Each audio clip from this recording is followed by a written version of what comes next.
When last did you get excited about a mobile battle royale or extraction shooter or any shooter in general? If you find yourself thinking for more than a second, you sir are the reason for this video, because whether you are a Call of Duty stan, a Free Fire head or a PUBG freak, we all collectively innately feel that mobile shooters are fucking dead right now, and I can prove it. Aside from just player-based numbers, PUBG has made less money every single year since 2022, a trend that Free Fire also follows. And in this business, when a game's revenue drops, it can only mean one thing: people don't simply want to spend money. And why pretell would that be, Mr. Bidoc? Simple, dear viewer, they don't love it anymore.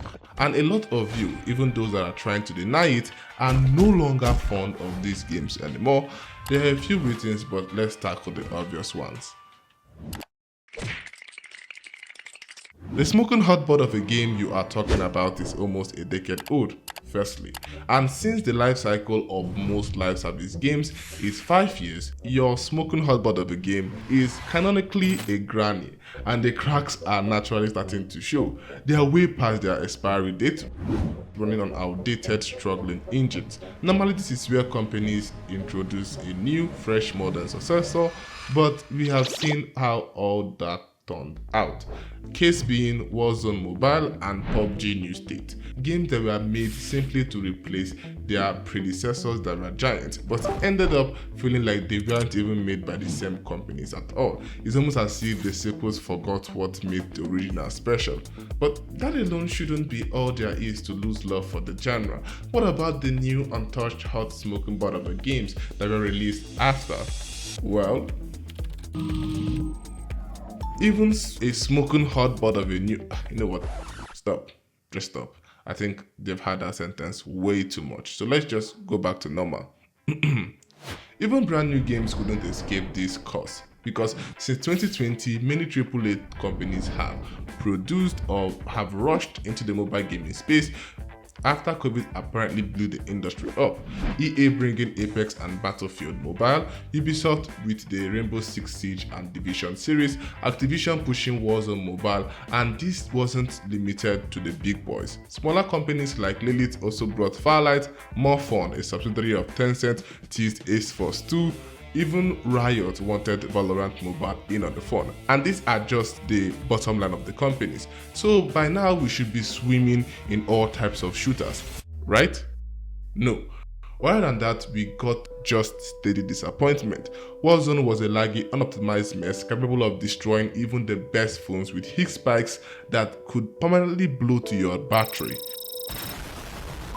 Apex and Battlefield got shut down without warning, with Battlefield not even making it past the first beta, and Apex, my beautiful baby, losing its life after just 1 year. Why, EA? Why? Valorant and Rainbow Six Siege and The Division, they are all stuck in the depths of pre-registration hell. You can trust Ubisoft for that. Even Ace Force 2, the supposed prophesied savior, joining its brother Valorant in absolute silence after a really short beta. But all of this didn't hurt me as much as Firelight 84 did. My one true love and the only game I still play, which is now a formal shell of itself, almost unrecognizable. And as much as I tell myself it will be better with each new update, I know that deep down, that game is dead. That game is fucking dead. One by one, all these would-be fantastic games all burned up like moths flying into the same flame.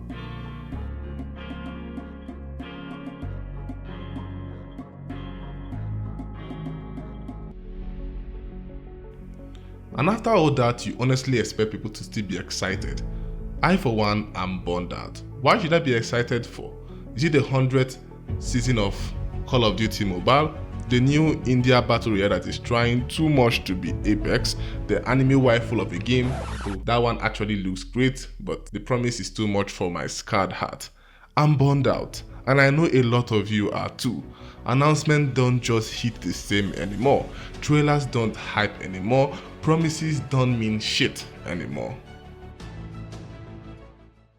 So what happened? A lot did happen, but it all boils down to the normal corporate greed. The industry kind of shifted. Developers stopped caring about innovation and optimization. All they saw was gacha money, skins, collab, and wells. To many of these companies, we are not players anymore. We are simply walking wallets, gamblers, and slot machine enthusiasts. Just flash a pretty skin every 3 months and do an insane anime collab with it, and many of you are good to go. And gamers, we changed too. The mobile community became way too complacent, way too scattered, too afraid of new things. We defend mediocre games because at least it runs. We shoot down new titles before they even launch. We scream low graphics at anything that isn't Unreal Engine 5. Both sides failed each other.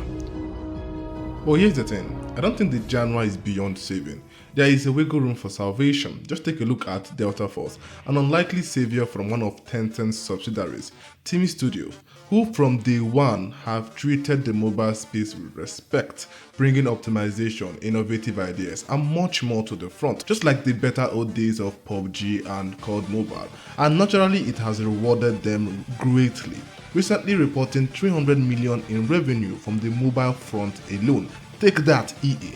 And Tencent, being the conglomerate that they are beginning to take notice. But if you want things to change for the better, we need to kill an idea. The idea that mobile gamers will accept anything. And in order for that to happen, we as mobile gamers need to stop gatekeeping, stop tearing down every new project, stop worshipping nostalgia, and actually support innovation instead of mocking it. That way we can come together and form a strong, powerful community.